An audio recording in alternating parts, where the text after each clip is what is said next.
Monsieur le maire de Cahors, vous êtes président de l'association des élus d'Occitanie. C'est vous qui inaugurez cet échange avec le président de la République et je crois que vous êtes venu avec quelques cahiers de propositions, contributions et doléances.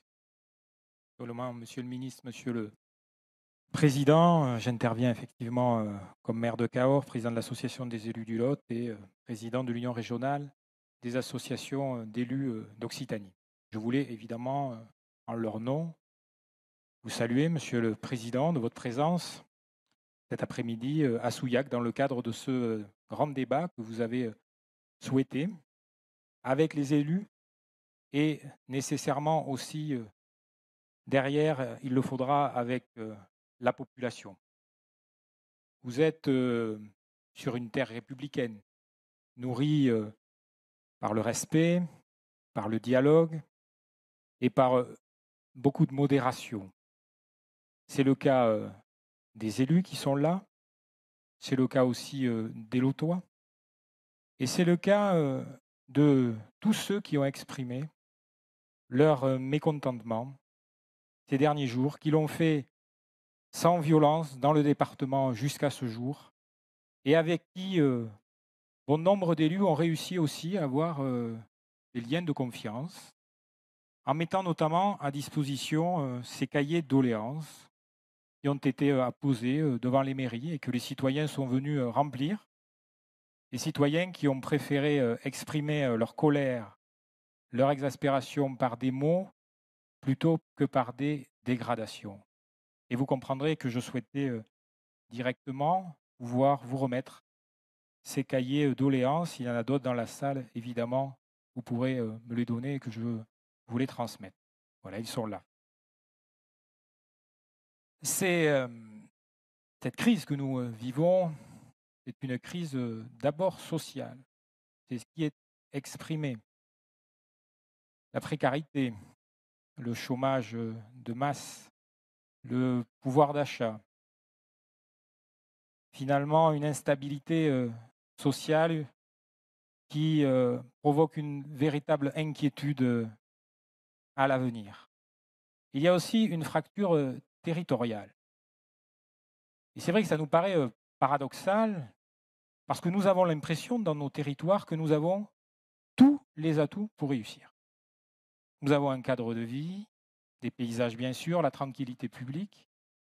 Nous avons des entrepreneurs qui réussissent et nous avons des entreprises qui exportent dans le monde entier. Et pourtant, il nous semble qu'on fait le pari pour redresser ce pays toujours à travers la dynamique des métropoles, à travers cette régionalisation des services de l'État, à travers cette recherche qui est souvent dans la métropole. Et aujourd'hui, nous avons besoin de signes forts, une véritable politique d'aménagement du territoire. Ça a été un peu abordé par monsieur le maire de Souillac, mais il y a des choses sur lesquelles vous pouvez nous aider, Monsieur le Président. La première, c'est évidemment la mobilité, qui est rare. C'est essentiellement la voiture, vous le savez, de par la faible densité, de faire les parcours qui sont longs. C'est aussi le ferroviaire. Certains l'évoqueront à nouveau. Et songez, Monsieur le Président, qu'aujourd'hui, pour se rendre de Cahors à Paris par le train, on met plus de temps qu'on en mettait en 1960 avec le Capitole. Vous pouvez aussi nous aider sur la desserte numérique. Donc vous comprenez bien qu'elle est fondamentale dans le contexte actuel. Vous devez mettre la pression sur les opérateurs et notamment Orange. Nous avons signé sur Cahors une convention en 2015 avec un engagement de couverture totale pour fin 2020. Aujourd'hui, sur les 30 000 prises que compte le territoire, seuls 3 600 ont été installées. Nous avons de plus en plus de doutes à ce que ce délai soit tenu et pourtant c'est un engagement. Et les engagements, Monsieur le Président, ils doivent être respectés, sinon c'est aussi notre crédibilité qui est engagée auprès des citoyens. Il y a cette fracture numérique également, ce qui a été évoqué, des personnes Ils sont déstabilisés pour remplir leur dossier administratif. Nous avons mené une expérience innovante avec l'État, qui avait été engagé au moment où le gouvernement était décentralisé à Cahors, un quart des services publics itinérants où des personnes formées aident les citoyens à remplir leur dossier.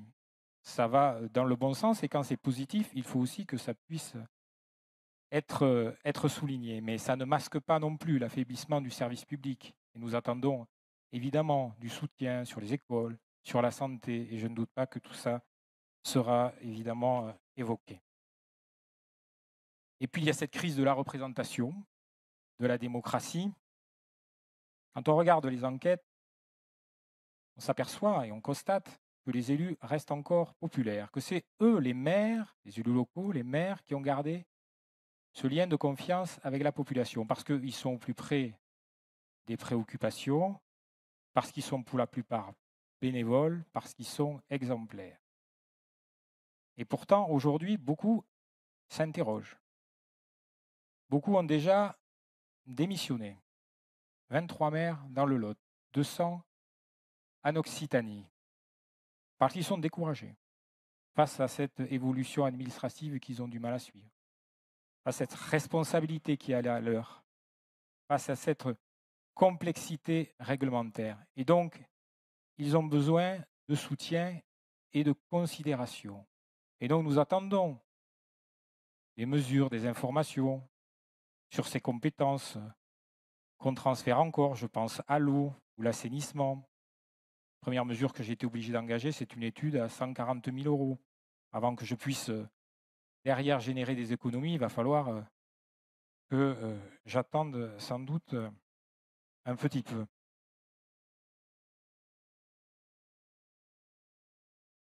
Aujourd'hui, nous avons besoin d'actes forts,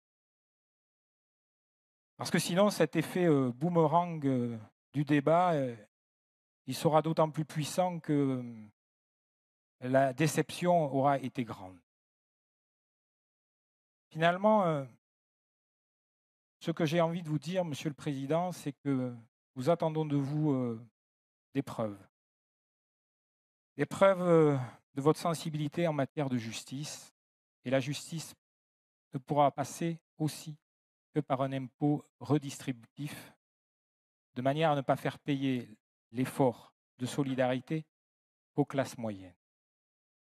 Nous avons besoin d'avoir cette preuve de votre disposition à engager une véritable politique d'aménagement du territoire.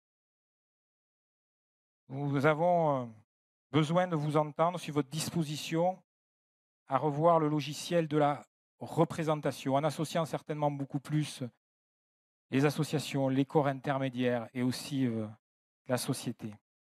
Finalement, nous avons besoin de preuves de votre goût, d'une France unie, une France qui retrouve la confiance en l'avenir, parce que chacun de ceux qui la composent, qu'ils soient citoyens, qu'ils soient territoires, ils ont besoin de preuves qu'on compte encore sur eux dans notre société.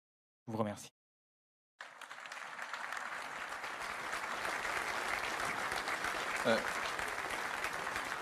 Merci, Monsieur le maire.